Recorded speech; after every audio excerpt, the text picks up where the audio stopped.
Welcome back to Reno Murders, Death in the Biggest Little City. I'm your host, Becca. Reno's always been a city of contrast, flashing lights, easy money, and the kind of shadows you don't see until it's too late. There are some stories that never leave this town. This one, it's about fear, loss, and the kind of predator you hope never crosses paths with anyone you love. Let's go back to late 2007. Before anyone even knew Brianna Denison's name on the news, she was just Bree to her friends and family. 20 years old, born and raised in Reno, studying psychology down in Santa Barbara. She'd come from home on winter break, and she was the kind of kid who still stayed close to her people, who made time for family and her tight circle of friends. She wasn't some wild headline. She was the girl who borrowed your sweater, crashed on the couch after a night out, and laughed too hard at the dumb jokes only her other friends got. She loved animals, wanted to help people, and had the kind of smile that made you think she was going places. That's what makes this case cut so deep. Because when she came back to Reno that winter, it wasn't supposed to be the last time anyone saw her alive. Unbeknownst to most of Reno at the time, the danger was already circling. It started in November. A woman parked near the University of Nevada, Reno campus. Out of nowhere, a man came up behind her. He forced her into a vehicle and then sexually assaulted her. She fought and she survived, but the man left behind something he couldn't see in the moment: his DNA. Investigators collected it, tagged it, and filed it. What they didn't know was that the man they were looking for wasn't finished. A few weeks later, December, another young woman, same area near the campus. She was attacked by a man who matched the same profile: forceful, fast, predatory. Again, investigators collected the DNA. Same guy. 2 women, 2 assaults, same unknown predator. At that point, Reno had a serial sexual assailant. His victims survived, but their trauma was written in every detail of their reports. The problem? Nobody outside the investigation really knew. The public didn't get the warnings. There were no community alerts. And this guy was still out there, escalating, building up to something worse. Not long after the second assault, he struck again. A woman was walking through a UNR parking lot when he came at her, trying to overpower her just like before. But this time, things didn't go his way. She fought him off with everything she had and managed to break free. The struggle mattered. She was able to give investigators details: the way he looked, how he moved, even a description of his vehicle. It wasn't enough yet to put a name to the DNA, but it painted a clearer picture of the predator Reno was dealing with. Due to the first 2 assaults, investigators had his genetic fingerprint in their hands. They just didn't have a name to go with it. The DNA sat in the system waiting. The clock was ticking, and it was about to run out. Fast forward to January 2008, 20-year-old Brianna Denison was staying over at a quiet little street just off University of Nevada, Reno's campus. It was one of those short residential strips lined with older student rentals and a few family homes tucked away, but only a block or 2 from campus life. At night, the glow of the university feels close, but once you step onto McKay Court, it's just cars parked tight against curbs and porch lights blinking here and there. That night had been nothing unusual for college kids on winter break. Friends laughing, hanging out after a night at the Sands Regency, a casino downtown where cheap drinks and crowded parties were the draw. By the time they got back to the house, everyone was exhausted. Brianna crashed on the couch in the front room, wrapped in a blanket. But by morning, everything had changed. Her friends woke up to find Brianna gone. Her shoes were still by the couch. Her purse was still inside. Her cell phone sat untouched. The only thing out of place was a small, chilling detail: a dark stain of blood left on the pillow where her head had been. And that moment, panic spread from one living room to the entire city. Flyers went up almost immediately. Volunteers canvassed the streets. Candlelight vigils lit up the cold January nights. Reno was on edge.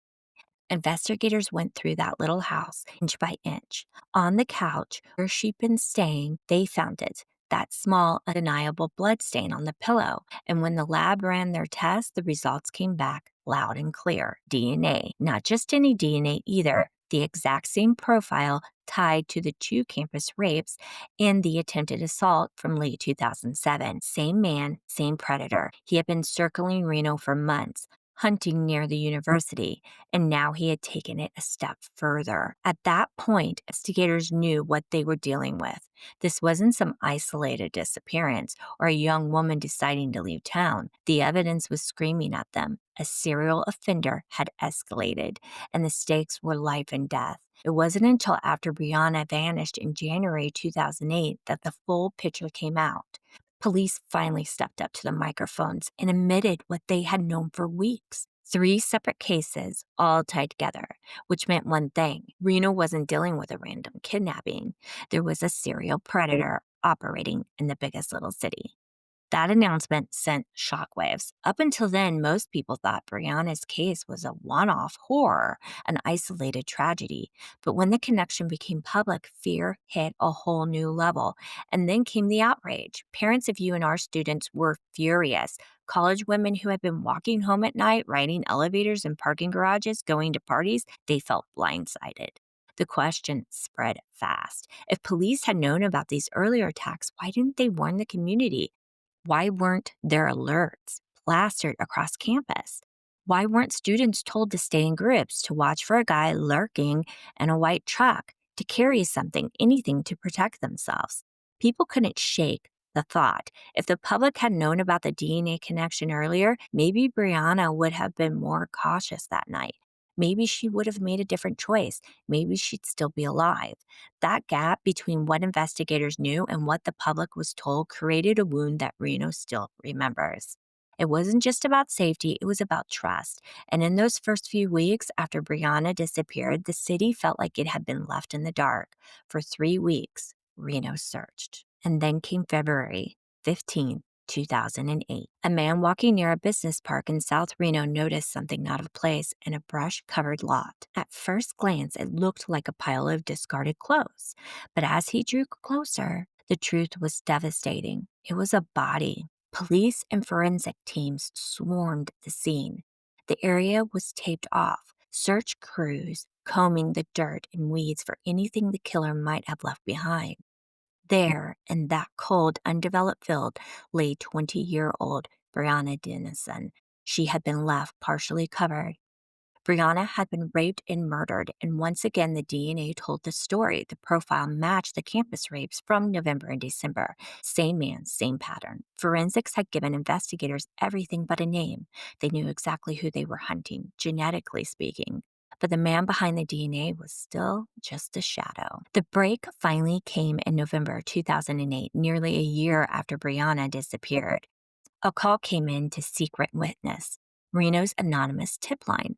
The caller pointed detectives towards a name, James Michael Biela.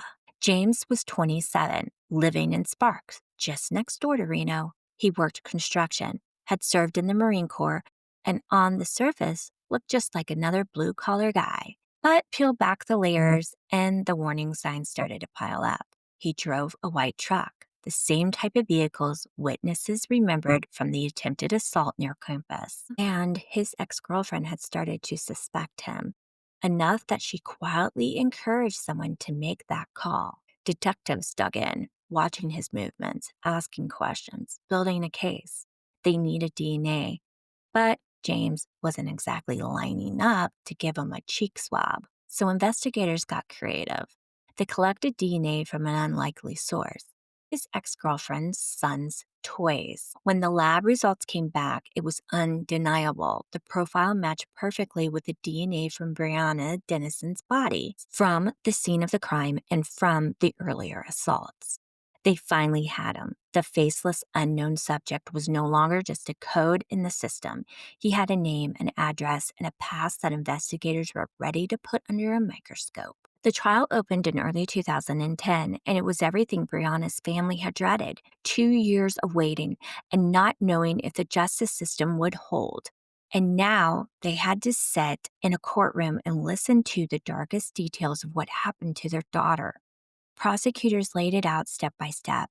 They told the jury how James had stalked young women near the UNR campus in late 2007, how he escalated, moving from assaults to an outright abduction, how in the early hours of January 20th of 2008, he slipped into that small house where Brianna was sleeping on the couch. The forensics evidence was overwhelming. Her DNA and his found on the pillow on her body, tied directly back to the earlier assaults. Jurors saw photos, heard expert testimony, and even listened to women who had survived his previous attacks, their stories hammering home his pattern of violence. He never confessed. In fact, he tried to distance himself from everything. His defense attorneys claimed the DNA evidence was transfer, that it didn't prove he had killed Brianna. But the sheer volume of the evidence, the DNA matches, the survivors' testimonies, the timeline of his action, left little doubt. The most haunting testimony came from the medical examiner. They described how Brianna had been raped and strangled. Her body had been dumped in that cold field and partially covered with debris, as if he believed hiding her would erase that crime. It was clinical testimony, but for her family, it was pure agony to hear. In police and media reports leading up to and around his arrest, investigators discussed that James had been linked by DNA not just to the two assaults already mentioned, but also possibly to other sexual assault reports in that same time frame. However, the evidence for those additional reports was not strong enough or did not lead to further indictments when the trial was held. When it came time for deliberation, the jury didn't hesitate. On May 27, 2010, they returned with a verdict, guilty on all counts, kidnapping, sexual assault, and first-degree murder. The sentencing phase was no easier. Brianna's family gave victim impact statements describing her warmth, her future, and the permanent hole left in their lives. The jury weighed his crimes against the law, and in the end, the message was clear. James was sentenced to death. On top of that, he received 4 life sentences for the prior rapes and assaults. Basically, the state of Nevada ensured that if, for any reason, the death penalty is never carried out, James will still spend the rest of his life locked inside Ely State Prison. He will never walk free again. For Brianna's family, the verdict didn't bring her back, but it brought a measure of closure, a legal acknowledgement of the horror she endured, and a reminder to the community that Reno's darkest predator had finally been unmasked. So who was this guy? James was born in 1981 and grew up in Washington State. He attended West Valley High School in Spokane Valley, graduating in 1999. Right after high school, he enlisted in the U.S. Marine Corps. That experience shaped part of who he became. Disciplined, methodical, almost mechanical in how he carried himself. Those traits, which could have been channeled into something good, would later become part of the way he stalked and controlled his victims. After leaving the Marines around 2002, he relocated to Nevada and settled in Sparks, just east of Reno, for work. By the time of Brianna's murder in 2008, he was 27 years old. On the surface, he looked just like another working-class guy, someone who blended in, who nobody would pick out of a lineup. After all, he wasn't a drifter. He was a construction worker, a pipe fitter, a man with a longtime girlfriend, and a young son. To the outside world, he would have just looked like an average Joe. But underneath that ordinary exterior, he was already living a double life. Reports later revealed that his relationship was strained, and his girlfriend would eventually become a key piece of the puzzle. She suspected him, and through her, police were able to collect the DNA that tied him directly to Brianna's murder. People who knew him described him as quiet, private, but controlling. Not the type to open up, but the type to dominate his relationships. That control, psychologists later said, was part of his predatory profile. The assaults and the murder weren't about sex, they were about power. He had lived in the Reno Sparks area since the early 2000s, but he wasn't always stable. Around the time of the attacks in 2007, he had left Nevada for a period, moving to Washington State for construction work. I'm putting that in quotations as if trying to put distance between himself and the investigation. But eventually he came back, probably because he thought he got away with it. And when police zeroed in, there was nowhere left for him to hide. So on paper, James was a Marine veteran, a construction worker, a father, a boyfriend. In reality, he was a serial predator who stalked young women near a university, and this escalated into murder. Experts who reviewed his behavior said he showed the classic traits: an inflated sense of entitlement, emotional detachment, and a tendency to treat people as objects instead of human beings. His assaults weren't impulsive, they were deliberate. He watched his surroundings, picked his moments, and struck when women were alone and vulnerable. That kind of patience and calculation isn't about lust, it's about domination. And when he realized he could get away with it, he escalated. 2 rapes, 1 attempted attack, and then the abduction and murder of Brianna. That's the progression of someone who believed the rules did not apply to them. Always the most chilling part with predators like this is their ability to compartmentalize. One side of his life looked normal enough, working construction, coming home to his girlfriend and his son. The other side was a hidden world of violence and control. That split, that ability to pass as ordinary while secretly hunting victims, is what makes someone like him so dangerous. During and after the trial, forensic psychologists and court experts didn't diagnose James with a formal mental illness like schizophrenia or bipolar disorder.